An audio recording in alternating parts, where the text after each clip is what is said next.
So again, I work at the Community Network of Specialized Care, and that's a new initiative from the Ministry of Children, Community and Social Services here in Ontario. They identified through the Developmental Services Ontario that there's a number of cases that are pretty complex within Ontario. So with the Developmental Service Ontario, it's broken up into 9 different regions across the province. Toronto, because of the density, has its own region, and that's where myself and a lot of my colleagues are from, Toronto region. What we've got is we've got a few different roles here. That didn't change. So again, just about the team that I'm on with the Community Network of Specialized Care. We've got a number of different roles here within our team. We've got a healthcare facilitator who is here speaking with us after myself today.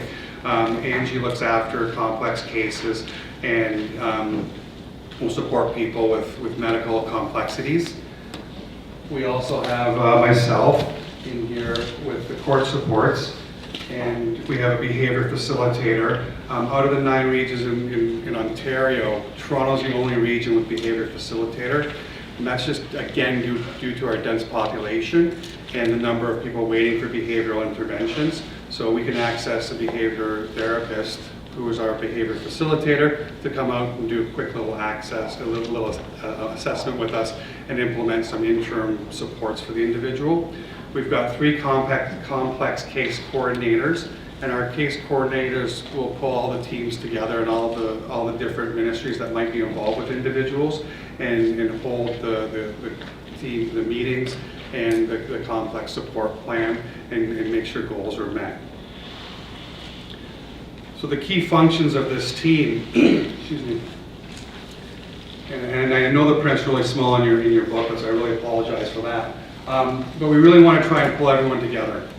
So when a client comes through the Developmental Services Ontario and they have complex needs, they're flagged there and it comes to our team, and a case coordinator is assigned. And everyone that's involved with that individual will come together for a meeting and see how we best serve that individual. All the individuals that we support have multiple different ministries and agencies involved. So some people are in hospitals, some people in the judicial system, some people are living at home with families, but are very complex and a lot of behaviors, acting out behaviors or aggressiveness. So our team comes together to try and get that individual supported through that hard time that they're dealing with. I'm just spending a little bit of time on that because I really want to get into the topic today of neurodevelopmental disabilities.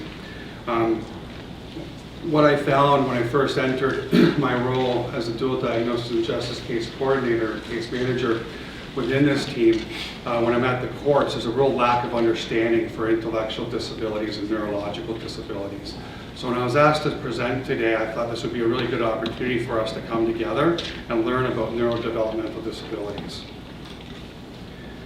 So the way the neurodevelopmental disabilities are assessed is usually through a psychological assessment early in life. There are 4 diagnostic tools that are listed up here. We've got the DSM-5, so the Diagnostic Statistic Manual of Mental Disorders. We've got the DSM-ID, the Diagnostic Manual for Intellectual Disabilities. We've got the International Classification of Disease and the education categories and exceptionality.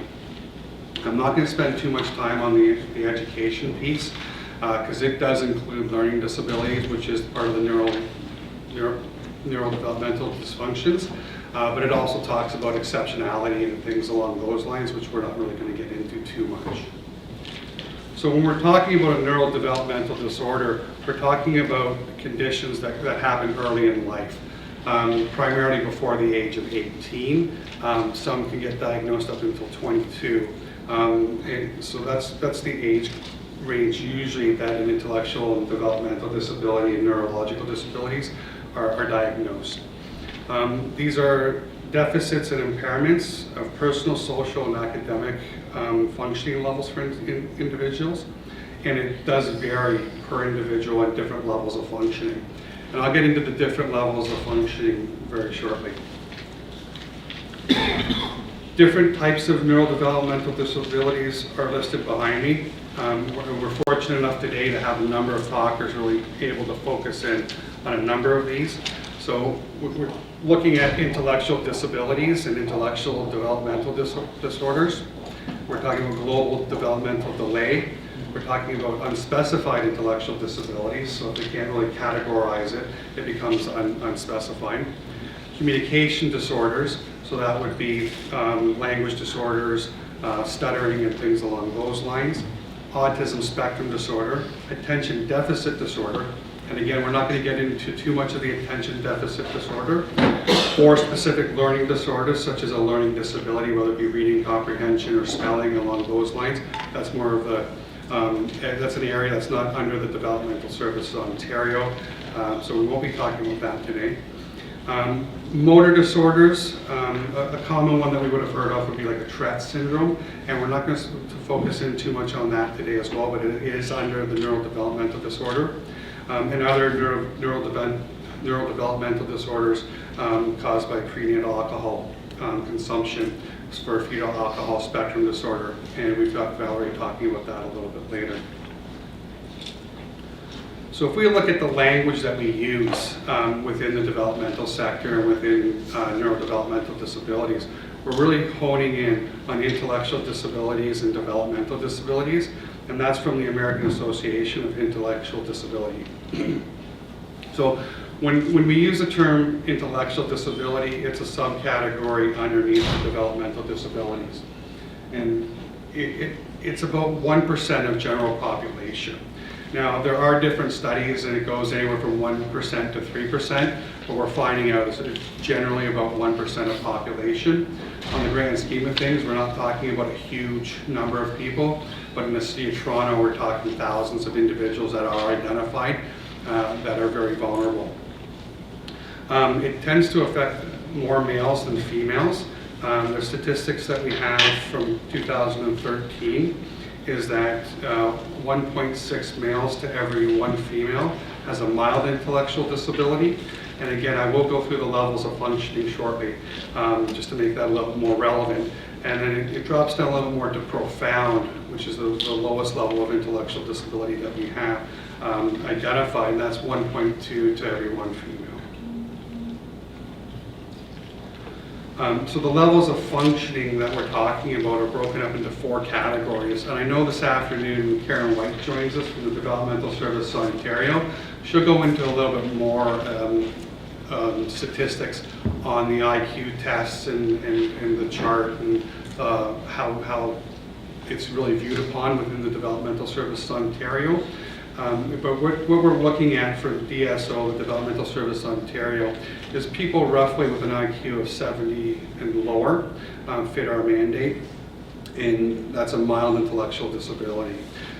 So we're looking at people that function around the age of 9 to 12 years old, understanding communication as well as a lot of people that can, but their processing might be a little bit slower. So when I'm in talking to police and corrections officers and I'm talking about intellectual disabilities and developmental functioning levels, I try and help them understand that yelling their direction at people isn't always the best thing to do.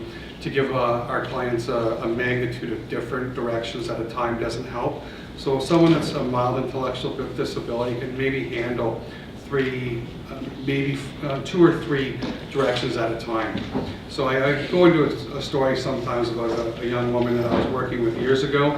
Her family was very frustrated with her because after dinner, she would never clear her dishes because they would say, your dinner's done, stand up, clean your dish, rinse it off, put it in the dishwasher. She would sit there for 45 seconds, get up and put her dish in the dishwasher. And it was easily resolved because all she was processing was the last request the family was making, and they just couldn't understand why she wouldn't rinse it off and things along those lines. So when we're dealing with someone with a mild intellectual disability, we try and use 2 to 3 directions at a time. We also support a lot of individuals with a moderate level of disability. These are individuals that function about 6 years old to 9 years old, so we're talking about a grade 2 level of functioning, which is very challenging for a lot of people because the individuals that we support and we see have a really good cloak of competence, and they tend not to appear disabled or look disabled, and we try and get away from the way people look and really concentrate on the level of functioning. So a moderate level of functioning, again, is someone that functions 6 to 9 years old. And if you work with children or you've been around children, you kind of know what the cognitive level of functioning is for them. So when we're talking to individuals and using long sentences and big words, they might say, yeah, I understand, but at the end of the day, they probably don't understand. So we try to limit our commands to 1 to 2 commands at a time. The other two areas of a developmental disability are severe and profound. Chances are someone with a severe or profound level of functioning, they function at a grade 1 or lower level, they will be identified, and they're clearly identified early on in life through the tests that we talked about earlier on. So chances are someone that you might come across that's not diagnosed that has a severe or profound developmental disability probably wouldn't have been probably identified really early. Another part of the complexity that we have within the developmental sector and neurodevelopmental disorders is the dual diagnosis.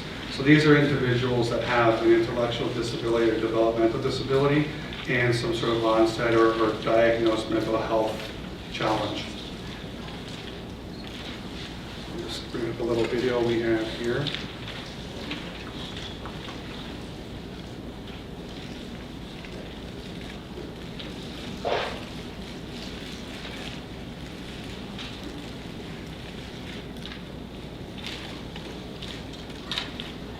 Do we have sound?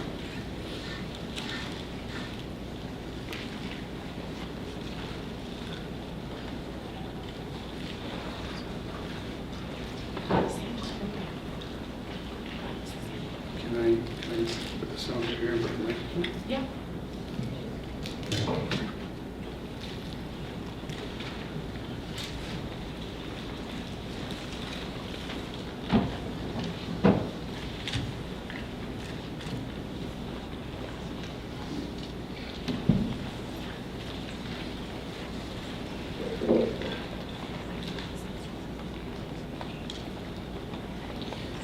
Right.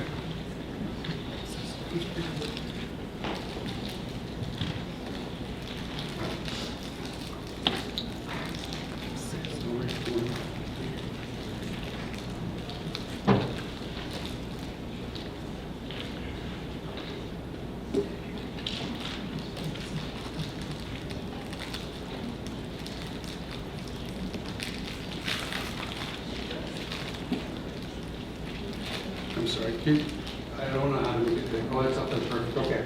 So the clip I had, it's in your package. It's a clip that comes from KMH, the Center for Addictions and Mental Health. It's Yona Lunsky, and she really talks about dual diagnosis in a really great way, because she goes into looking at mental health from a perspective that even though individuals with a developmental disability are having challenges, it might not be a mental health break. There's a magnitude of different reasons why individuals that we support could and do have challenges. So it's not always a mental health diagnosis or a mental health break. And she really speaks to the importance of looking at an individual holistically and looking at the medical side of it, the behavioral side of it, and then going into the psychiatric side of a evaluation. Again, it's really important to have these diagnostic tools and diagnosis, because it opens up a lot more different services and supports. So I would invite you to look at that site when you have time on your own. And I do apologize for the sound. It's just one of those things that we kind of run into. I was at KMH there the other day, 2 weeks ago, and I was talking to one of the forensic inpatient teams there. And they've recently done some studies within the institution. and some alarming numbers came out. The psychologist on that team there was saying that he anticipates with some of the early testing he's done in the last month or so, that at KMH on Queen Street, about 25% of that population is dual diagnosed. Right now, we're kind of serving maybe 3 or 4% of that population. So it's going to be a little bit of a challenge for that team there and for the sector to step up and help these individuals out. So without the slideshow, or without the video, my presentation is a little bit shorter, so I'd like to open up if there's any questions from the audience, or if we just move right on to Angie and Amir. Do you have any questions? Hang on a second. I have a pretty loud voice. Oh, okay, that works. Shoot. If you're looking for a microphone. I was, so thank you for saving me that. Yeah, thank you. Hi, my name is Sharon Richards. I'm the co-chair of the Toronto Fetal Alcohol Spectrum Disorder Network, Coordinating Network. And when I'm looking on your sheet and you're listing the, let me just get that, you've got FASD kind of listed as other. It's almost as if it's I apologize, but an afterthought. When in reality, it's the leading cause of intellectual delays in North America, and it's estimated now that it is a higher prevalence rate than autism. And so your rate is 1%. The rate now for FASD is probably about 2 to 5%. So I'm wondering why it's just listed as other and it's not identified as a very significant neurodevelopmental disability. For sure, yeah. That information was taken from the DSM-5, which is a diagnostic tool that was published a number of years ago. So this afternoon, Valerie Temple's in here talking about FASD. She'll be able to really enlighten us a little bit more about the numbers that we're seeing nowadays and really bring us up to date to where FASD is within the disorder spectrum. And then we'll see it reflected in PowerPoint, right? So this is just taken from concrete information from years ago. Okay. But once the DSM-5 becomes DSM-6 and updated, that information will be updated. Yeah. Anyone else? Hello. We have a question over here. Oh, sorry. Hello. Can you hear me? All right, you can all hear me. Hang on. Here we go. Now I figured it out. Hello? Okay. I can't believe that, by the way, that is such a high prevalence with an autism now, that autism's like really high prevalence. My question was just actually the prevalence of intellectual health and mental health diagnosis, the dual diagnosis, and what that would be like. I don't know the actual numbers.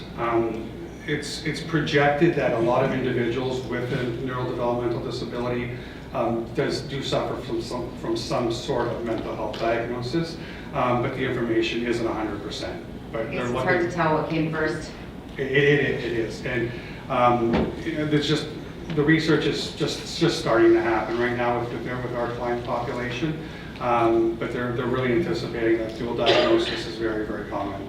Wow. Thanks. Do we have any other Yeah, questions? we've got one more here. I'm pretty sure we can reach. Hang on. That's all right, don't worry about it. I'm just curious, you had mentioned that there was you do some support within the community for people that have developmental disabilities and dual diagnosis. Sorry, you had mentioned that the Community Networks of Specialized Care does some community work. Will often go out into the community and work with people in crisis. How do you receive those referrals, or how do you decide who needs services? Sure.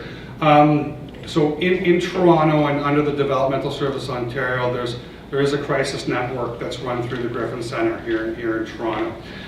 So referrals come through them through the Developmental Service Ontario or their direct line at the Griffin Centre. And I'm more than happy to share that information.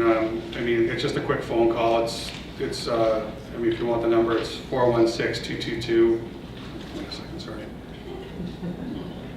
416-222-1153, and the adult network is 136. So they do direct referrals. They also serve, and I'm sure Karen from the Developmental Service Ontario will get into this a little bit more this afternoon. So they do the urgent response, which is people that are homeless or soon to be homeless or could be homeless. The title urgent response doesn't reflect immediate housing, it just identifies them within the ministry. They support people in crisis, transitions, so someone moving day programs or moving residential supports. They do have limited amount of funding supports for staff and a temporary support fund. So if a caregiver, non-paid caregiver has some sort of emergency, they're able to put some staffing supports for time limit. Our team, the referrals come through the DSO. The individuals that we support have to have a support intensity scale score relatively high compared to people that aren't in crisis. We're not a crisis response team. We're a support team to help different supports come together and make a plan to get the individual out of the situation they're in. But a lot of the time we do work with Griffin Center with the crisis team there. Is that? Yeah, that is discussion. Any other questions?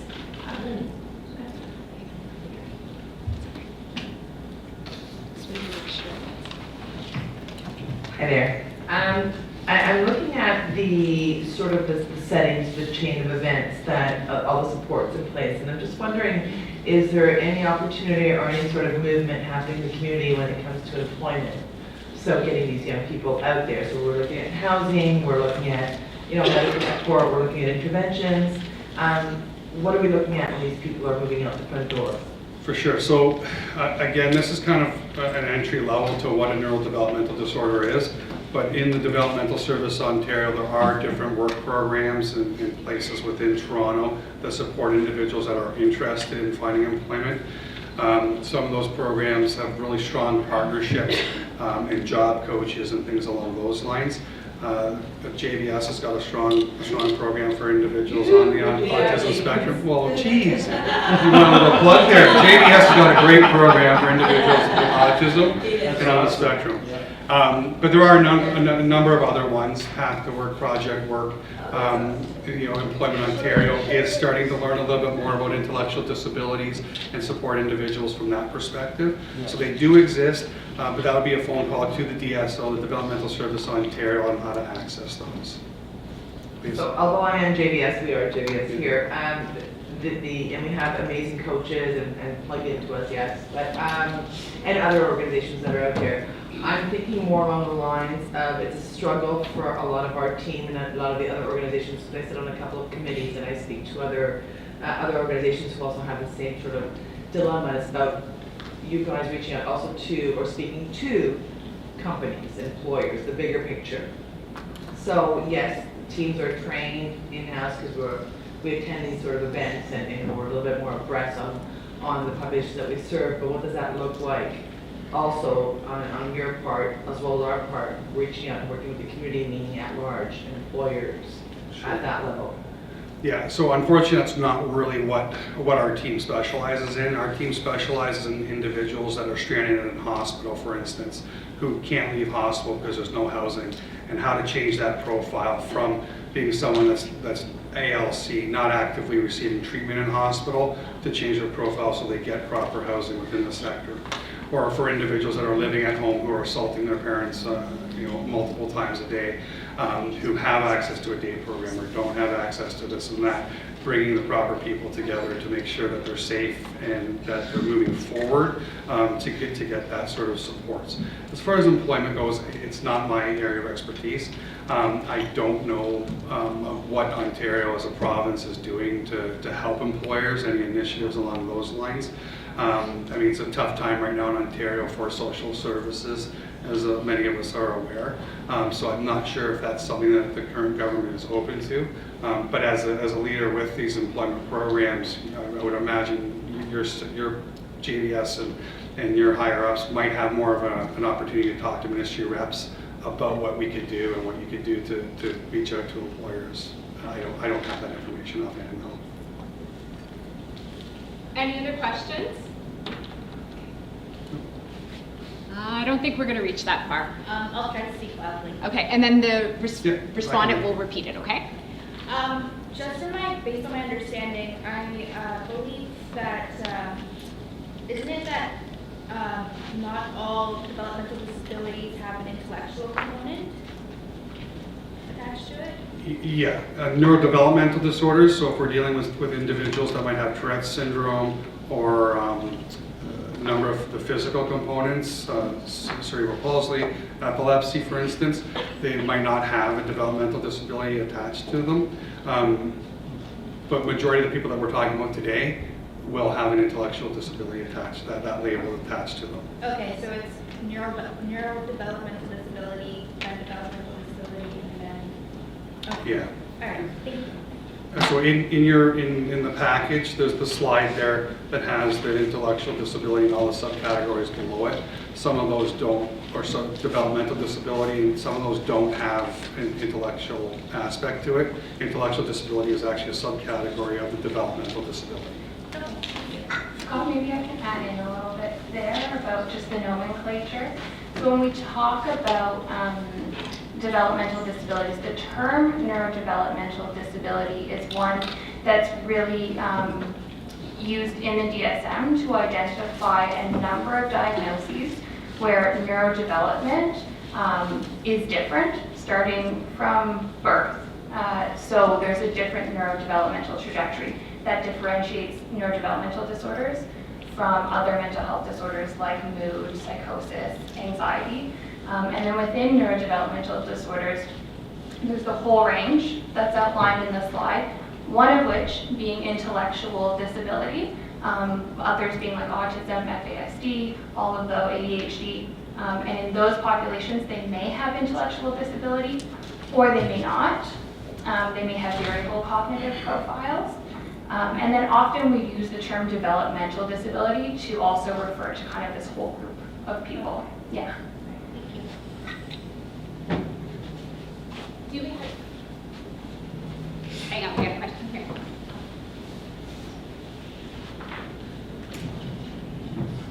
Hi, so my name is Francois. I work at the St. Felix Center. We run two respite programs in downtown Toronto. I'm wondering if you have any advice or guidance in terms of engaging and supporting individuals who are homeless, likely have some kind of a developmental disorder, but we don't have like a firm diagnosis or consent to get that information. That's probably one of the challenging things with people that you suspect have a developmental disability and they don't want the diagnostic information. If the individual's interested in that, call in the DSO here in Toronto, and they could get a psychological assessment. They're on a wait list. In Toronto, we have a wait list for psychological assessments, but we definitely would need that to identify them as an individual with a developmental disability. But getting individuals, supporting individuals is very, very challenging when they have their own views and with what they want. And I run into that with the justice field, and there's a lot of individuals that have concurrent disorder, and at least from KMH will talk a little bit more about substance use and the cognitive dysfunctions that we see today. And those individuals tend not to want the supports that we have in place. Meanwhile, we've got a team of people, whether it be families or other supports like yourself, they say, you could clearly use this information, this help, but at the end of the day, when the individual says, no, I don't need it, I don't want it right now, we have to respect that. So what we tend to do is just give them as much information as possible, and if and when they become ready, they can call and be placed on those lists to get the proper assessments done. Do we have any other questions?